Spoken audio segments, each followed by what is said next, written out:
ini itu bukan di pilkada, bukan di pilpres, tapi ketika diuji oleh COVID gitu. Dan kelihatannya gagal ujian. Jadi kita mulai dengan fakta itu bahwa leadership berhenti dengan akibat legitimasi amburadul.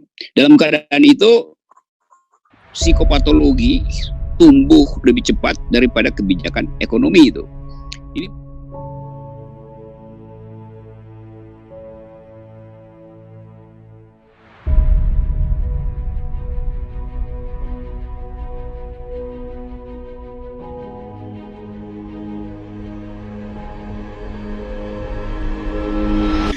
karena persoalan kita akhirnya memerlukan keterangan psikolog.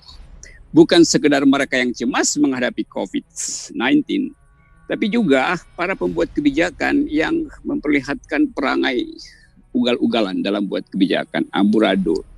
Jadi sebetulnya yang mesti di terapi pertama itu bukan mereka yang berkeluh kesah tentang akibat dari cabin fever atau bosan di rumah, tapi para pejabat yang gagal menyehatkan akal publik. Mereka yang perlu konsultasi ke Mbak Sani sebetulnya. Jadi pasiennya mestinya datang dari kabinet. Karena perangai ugal-ugalan itu juga bagian dari sakit jiwa itu kan. Jadi kabinet saya perhatikan itu bikin kebijakan compang-camping, saling inkonsisten. Nah itu problemnya. Jadi mungkin awalnya kita mau perlihatkan bagaimana kegagalan di dalam membuat kebijakan berakibat pada kacaunya koordinasi psikis manusia. Dan kecemasan itu tumbuh terutama di wilayah-wilayah di mana trust terhadap hierarki kekuasaan hilang. Jadi bayangkan misalnya lurah dengan lantang sekarang memaki-maki eksekutif, memaki-maki kabinet. Kan itu satu gejala psikopatologis dalam bidang politik di mana kepercayaan terhadap hierarki hilang itu.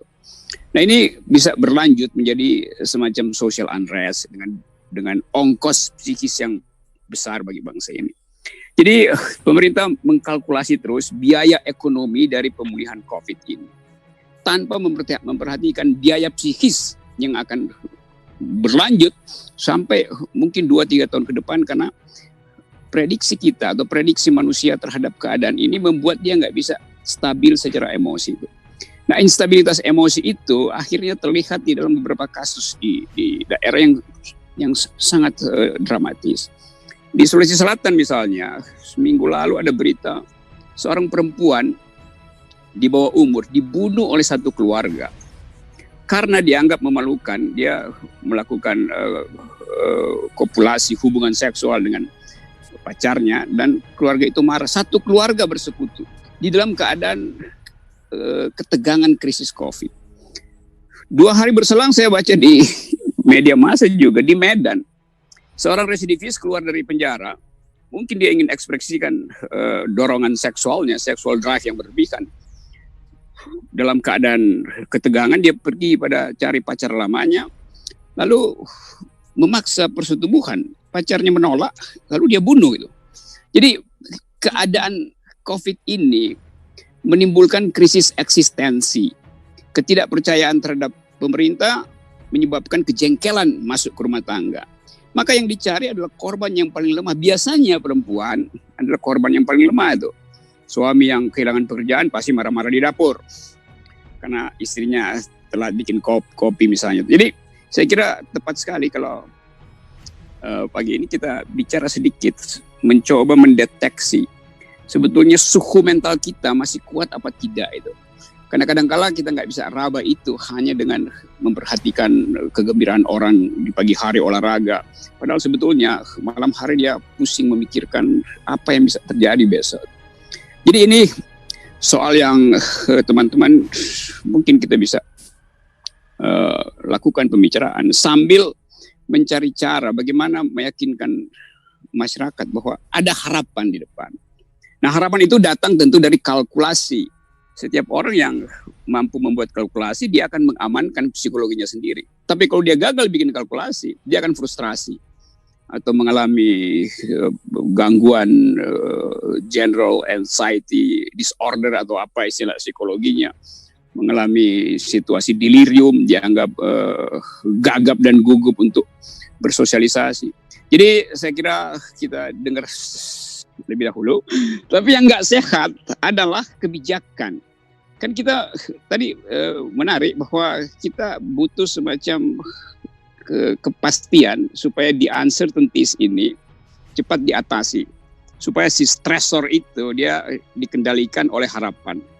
Kira-kira begitu jalan pikirannya kan. Kalau ada harapan positif maka stresornya berhenti untuk menjadi radikal, dia rada tenang dikit gitu.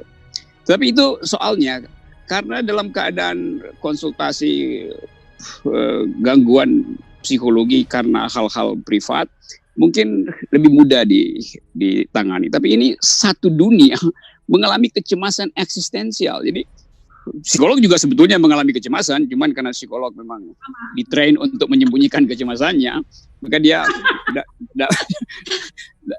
dapat plus point dari kedudukan profesionalnya. Jadi surplus ilmu dalam psikologi membuat dia sendiri belajar dari apa yang dulu sebetulnya dia tolak. Nah sekarang soalnya adalah pandemi ini. Jadi seluruh sistem kita gagal untuk mengucapkan harapan. Presiden akhirnya mengucapkan soal yang sama tadi, udah kita berdamai dengan COVID itu. Itu diucapkan untuk menenangkan keadaan. Tetapi real ekonomi, real social relation kan pupus itu. Jadi istilah berdamai sebetulnya atau dia fatalistis atau dia optimistis. Nah bagi presiden tentu dia optimis bahwa COVID ini akan berakhir dengan sendirinya. Semua pandemi juga akan berakhir walaupun pada akhirnya diselesaikan dengan herd immunity. Tetapi bagi rakyat, kalau presiden bilang berdamai, itu terbacanya presiden udah angkat tangan, udah nyerah. Maka rakyat membuat kalkulasi bahwa berarti COVID ini akan panjang dong. Berarti beras saya 5 liter itu nggak cukup buat 5 hari itu. Berarti anak-anak saya nanti akan gagal untuk memperoleh pendidikan tinggi. Jadi keadaan itu sebetulnya yang menambahkan satu lapisan kecemasan bahwa ya the uncertainties ongoing, in the making. Dan publik diminta justru untuk berdamai. Jadi ini juga menimbulkan percakapan yang sebetulnya agak aneh. Karena presiden sebetulnya mengucapkan hal yang baik. Mari kita berdamai dengan COVID itu, dengan corona. Tapi publik menangkapnya sebagai presiden buang badan untuk menyelesaikan persoalan ini. Nah kira-kira kalau ada pasien semacam itu datang konsultasi ke ruangnya Mbak Sani, apa yang mau diucapkan? Jadi pasien itu betul datang karena kecemasan yang semacam itu. Anggap aja saya pasiennya. Saya bayangkan saya keluar dari ruang konsultasi Sani, Mbak Sani, terus 2 jam kemudian saya tiba di kampung saya di Sentul sini di atas gunung. Begitu saya nyampe, saya lihat sembakonya belum nyampe. Maka seluruh keterangan yang diberikan oleh Sani di ruang konsultasi langsung hilang. Karena ada dimensi material yang betul-betul statusnya tuh imperatif, harus ada tuh. Jadi kita membayangkan antara nasihat psikologi dan real sembako yang tidak tiba itu. Tentu kita bisa berharap bahwa ya kita kasih pikiran positif bahwa itu mungkin terhambat oleh Gojek. 2 jam ditunggu nggak nyampe juga tuh. Tiba-tiba saya buka televisi dan saya lihat, wah, nama saya tercantum di dalam daftar penerima sembako, tetapi tidak memperoleh realnya karena datanya berubah-ubah tuh. Jadi lalu saya marah lagi kan, sialan nih pemerintah ngaco segala macam. Tapi mungkin ketika saya ngomel, stresornya pergi tuh karena saya udah ngomel. Banyak orang yang ngomelnya itu berubah menjadi omelan politik. Kalau dia ngomelnya politik, lalu dia mulai memaki-maki kekuasaan, maka dia dibayang-bayangi oleh ITE. Wah nanti kalau dia ngomel di Twitter, bisa kena delik ITE. Maka dia tahan lagi ngomel itu. Dia tambah stres lagi. Dia balik lagi ke ruang konsultasinya Sani. Jadi Udah gitu ini bayar mas, bayar lagi. Jadi ini betul-betul satu keadaan yang sangat kompleks itu.